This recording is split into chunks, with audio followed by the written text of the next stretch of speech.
शिव शिव शिव शिव शिव शिव शिव शिव शिव शिव शिव शिव नमः शिवाय। नंदीश्वर के जन्म, वर प्राप्ति, अभिषेक और विवाह का वर्णन। नंदिकेश्वर कहते हैं, मुने, वन में जाकर मैंने एकांत स्थान में अपना आसन लगाया और उत्तम बुद्धि का आश्रय में उग्र तप में प्रवृत्त हुआ। जो बड़े बड़े मुनियों के लिए भी दुष्कर था, वो समय में नदी के पावन उत्तर तट पर सुदृढ़ रूप से ध्यान लगाकर बैठ गया और एकाग्र तथा समाहित मन से अपने हृदय कमल के मध्य भाग में 3 नेत्र, 10 भुजा तथा 5 मुख वाले शांति स्वरूप देवादिदेव सदाशिव का ध्यान करके रुद्र मंत्र का जप करने लगा। तब उस जप में मुझे तल्लीन देखकर चंद्रार्थ भूषण परमेश्वर महादेव प्रसन्न हो गए और उमा सहित वहाँ पधार कर प्रेम पूर्वक बोले। शिवजी ने कहा, शिलाद नंदन, तुमने बड़ा उत्तम तप किया। तुम्हारी इस तपस्या से संतुष्ट होकर मैं तुम्हें वर देने के लिए आया हूँ। तुम्हारे मन में जो अभिष्ट हो वह मांग लो। महादेव जी के यूँ कहने पर मैं सिर के बल उनके चरणों में लौट गया और फिर बुढ़ापा तथा शोक का विनाश करने वाले परमेशान की स्तुति करने लगा। तब परम कष्टहारी वृषभध्वज परमेश्वर शंभु ने मुझ परम भक्ति संपन्न नंदी को, जिसके नेत्रों में आंसू छलक आए थे और जो सर के बल चरणों में पड़ा था, अपने दोनों हाथों से पकड़कर उठा लिया और सिर पर हाथ फेरने लगे। फिर वे जगदीश्वर गणाध्यक्षों तथा हिमाचल कुमारी पार्वती देवी की ओर दृष्टिपात करके मुझे कृपा दृष्टि से देखते हुए यूँ कहने लगे, वत्स नंदी, उन दोनों विप्रों को मैंने ही भेजा था। महाप्राग, तुम्हें मृत्यु का भय कहाँ? तुम तो मेरे ही समान हो, इसमें तनिक भी संशय नहीं है। तुम अजर अमर, दुख रहित, अव्यय और अक्षय होकर सदा गणनायक बने रहोगे तथा पिता और सहृद वर्ग सहित मेरे प्रियजन होगे। तुम में मेरे ही समान बल होगा। तुम नित्य मेरे पास भाग में स्थित रहोगे और तुम पर निरंतर मेरा प्रेम बना रहेगा। मेरी कृपा से जन्म, जरा और मृत्यु तुम पर अपना प्रभाव नहीं डाल सकेंगे। नंदीश्वर जी कहते हैं, मुने,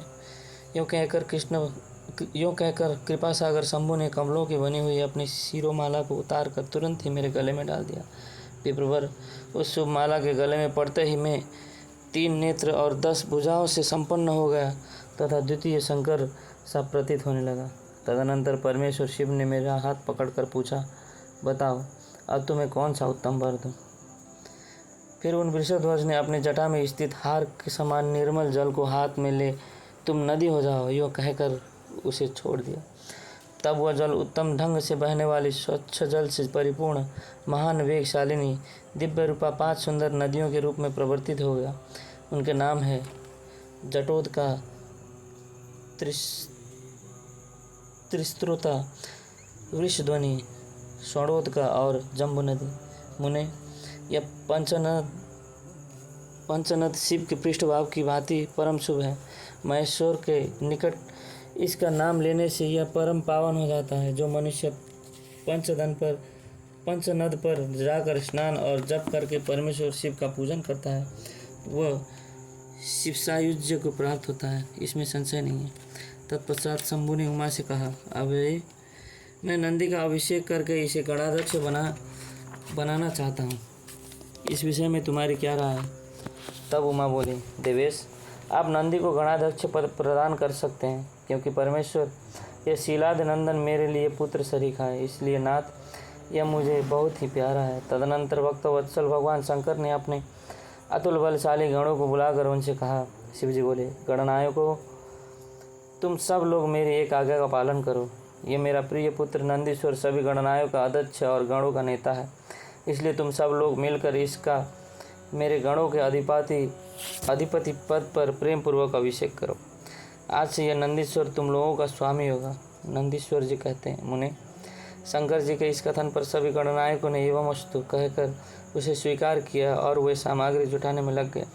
फिर सब देवताओं और मुनियों ने मिलकर मेरा अभिषेक किया। तदनंतर मरुतों की मनोहारिणी दिव्य कन्या सुयशा से मेरा विवाह करवा दिया। उस समय मुझे बहुत सी दिव्य वस्तुएं मिली।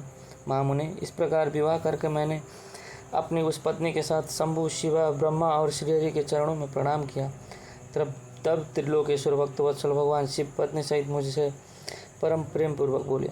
ईश्वर ने कहा, सतपुत्र, ये तुम्हारी प्रिया सुयशा और तुम मेरी बात सुनो। तुम मुझे परम प्रिय हो, अतः मैं स्नेह पूर्वक तुम्हें मनोवांछित वर प्रदान करूँगा। गणेश्वर, नंदीश, देवी पार्वती सहित मैं तुम पर सदा संतुष्ट हूँ, इसलिए वत्स तुम मेरा उत्तम वचन श्रवण करो। तुम मेरे अटूट प्रेमी, विशिष्ट परम ऐश्वर्य संपन्न, महायोगी, महान धनुर्धारी, अजय, सबको जीतने वाले, महाबली और सदा पूज्य होगे। जहाँ मैं रहूँगा वहाँ तुम्हारी स्थिति होगी और जहाँ तुम रहोगे वहाँ मैं उपस्थित रहूँगा। यही दशा तुम्हारे पिता और पितामह की भी होगी। पुत्र, तुम्हारे ये महाबली पिता परम ऐश्वर्यशाली, मेरे भक्त और गणाध्यक्ष होंगे। वत्स, यही नियम तुम्हारे पितामह पर भी लागू होंगे। अंत में तुम सब लोग मुझसे वरदान प्राप्त करके मेरा सानिध्य प्राप्त करोगे।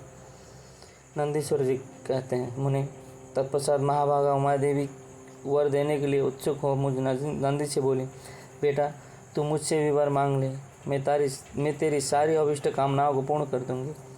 तब देवी के उस वचन को सुनकर मैंने हाथ जोड़कर कहा, देवी आपके चरणों में मेरी सदा उत्तम भक्ति बनी रहे। मेरी याचना सुनकर देवी ने, एवं वस्तु ऐसा ही होगा। फिर शिवा नंदी की प्रियतमा पत्नी सुयसा से बोली। देवी ने कहा, वत्से तुम भी अपना अभिष्ट वर ग्रहण करो।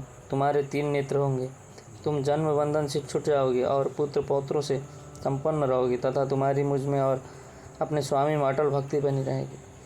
नंदीश्वर जी कहते हैं, मुने, तदनंतर शिवजी की आज्ञा से परम प्रसन्न हुए ब्रह्मा, विष्णु तथा समस्त देवगणों ने भी प्रेम पूर्वक हम दोनों को वरदान दिए।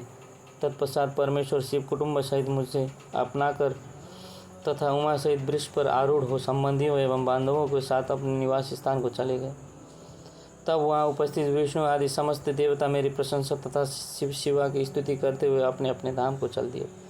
वत्स, इस प्रकार मैंने तुमसे अपने अवतार का वर्णन कर दिया।